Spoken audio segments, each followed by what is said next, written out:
1931 के बाद ये पहली बार ये सर्वे हो रहा है, कैस्ट सर्वे। आज तक जो हर 10 साल को सर्वे होना चाहिए कि जितनी पॉपुलेशन बढ़ रही है, पॉपुलेशन के हिसाब से आपको जो भी जो स्कीम्स होते हैं, जो कम्युनिटी डेवलपमेंट के जो फ़ायदे होते हैं, जो गवर्नमेंट को देना है, representation for community for caste population base आज तक नहीं हुआ। जितना भी हुआ आज तक सिर्फ अंदाजे एस्टिमेटेड पॉपुलेशन बोल के काम चलाते गए। अब ये जो हमारा तेलंगाना में जो सर्वे स्टार्ट हो रहा है, इट इज़ द वन की ये बुनियाद रख रहा है कि नेशनल लेवल पे सर्वे हो पॉपुलेशन का, जो एग्जैक्ट कि अब तक हमारे पास नहीं है, सिर्फ अंदाज़न इतनी हो सकती है। हर 10 साल को इतनी अंदाज़न काम चल रहा है, एग्जैक्ट हमारे पास कोई डाटा नहीं है किसी के पास, हुकूमत के पास। तो आज तक भी जो हमारी हम बात करते हैं कि मुस्लिम रिप्रेजेंटेशन नहीं है किसी भी चीज़ में, चाहे जॉब्स में होने दो या पॉलिटिकल रिप्रेजेंटेशन होने दो, किसी भी चीज़ में हम बिल्कुल पीछे हैं। हम डिमांड नहीं कर सकते कि भाई हमारी पॉपुलेशन इतनी और हमको इतना रिप्रेजेंटेशन चाहिए। उसकी वजह ये है कि डाटा नहीं है। ये हमारे पास भरपूर मौका है कि हम बढ़ चढ़ कर इसमें हमारा पूरा का पूरा 100% दे के करें। पॉलिटिकल रिप्रेजेंटेशन की अगर हम बात करें, हम बहुत पीछे हैं। क्यों? हमारे पास उतनी तादाद नहीं है बताने के कि हमको इतना हिस्सा चाहिए। जितनी पॉपुलेशन उतना हिस्सेदारी तो उसूलन देखा गया, तो जो हम नहीं कर पा रहे हैं, पीछे रह रहे हैं। तो ये जो सेंसस हो रहा है, इसमें बिल्कुल बढ़ चढ़ के हिस्सा लेना चाहिए। कोशिश ये करनी चाहिए हमारे साथ साथ अगर हम किसी की मदद कर सकें, कुछ जैसे कि हमारी कल बात हो रही थी, और क्योंकि हम कांग्रेस पार्टी के जो गवर्नमेंट का जो एक ग्रीवेंस सेल है, हुकूमत ने एक ग्रीवेंस सेल बनाया है कि भाई ये जितनी भी कांग्रेस पार्टी ने एक ग्रीवेंस सेल बनाया है कि आपको ये फॉर्म में अगर कुछ दुश्वारी हो, भरने में दुश्वारी हो रही हो, इम्यूनेटर्स की तरफ से कुछ कोताही हो रही हो, आपको इन्फॉर्म करना है।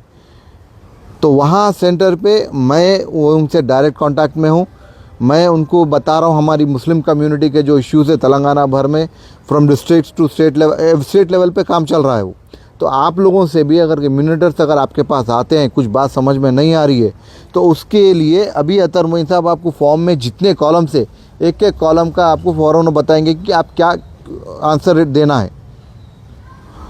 और जो कोर्ट्स का अगर आपके पास जो उन्होंने आपके पास पेपर रहेगा, तो आपको आसानी होगी कि भाई इसमें जब वो जो भी सवाल पूछेंगे आप कोर्ट्स रेडी कर ले सकते, क्या देना है और किस तरह से सही देना है। और BC और BCE में कौन से हमारे कास्ट है, सैयद, शेख, जो भी हमारे अथर भाई, अब आपको पूरी इसकी डिटेल अभी बता देंगे अथर भाई, ताकि कन्फ्यूज़न दूर हो जाए जी। तो ये कैस्ट सेंसस बिल्कुल लेना, मस्जिद के कमिटीज़ बहुत अहम रोल अदा कर सकते हैं इसके अंदर। जैसा कि टाइमिंग से किस टाइम पे इम्यूनेटर्स घर को आ रहे हैं, पहले बताया गया था कि भाई ज़ोहर के बाद आएंगे। जो गवर्नमेंट टीचर्स है या आंगनवाड़ी वर्कर्स है, वो 1 बजे लंच करा के 2 बजे से शाम में 6 या 7 बजे तक काम करेंगे। उस वक्त पे घर पे मर्द हजरात नहीं होते हैं, काम पे होते, कोई जॉब पे होता है या कुछ होता है, घर में सिर्फ लेडीज़ होते। तो उनकी अवेयरनेस भी चाहिए। जब वो आते हैं तो फिर लैंग्वेज बैरियर हो सकता है, तेलुगु, उर्दू, कॉन्फ्लिक्ट। तो ये मौक़ों पर मस्जिद कमेटी जो है बहुत ही अहम रोल प्ले कर सकते हैं इधर, ताकि एरिया में देख लें कि कौन से हजरात घर पे नहीं होते हैं, क्या है। जब इम्यूनेटर्स आते हैं उस वक्त पे उनके साथ रहें गाइड करने के लिए। स्लम से आसपास के एरियो में स्लम्स होते हैं, उनके पास उतना शऊर नहीं होता है। 100% अगर हमको काम करना है तो हमको अपना वक्त देना है, उनके साथ देना है, कब आ रहे वो कर लेना। जितना हमारा रिप्रेजेंटेशन बढ़ेगा उतना हमको फ़ायदे है फ्यूचर जनरेशन्स को। पॉलिटिकली मेन अगर मैं बात करूं तो पॉलिटिकली हमारे पास जब आने वाले दिनों में डिलिमिटेशन आने वाला है। डिलिमिटेशन ये होता है कि असेंबली कॉन्स्टिट्यूंसीज बढ़ते हैं, एरिया के हिसाब से कॉन्स्टिट्यूंसीज बढ़ते हैं। जो आज हमारे 110 MLA से आगे चल के 124 ना 124 बढ़ने वाले, 14 बढ़ने वाले, तो उसमें हमारा रिप्रेजेंटेशन क्या होगा? इट इज़ टोटल रिजर्व करना है हमको कॉन्स्टिट्यूंसीज।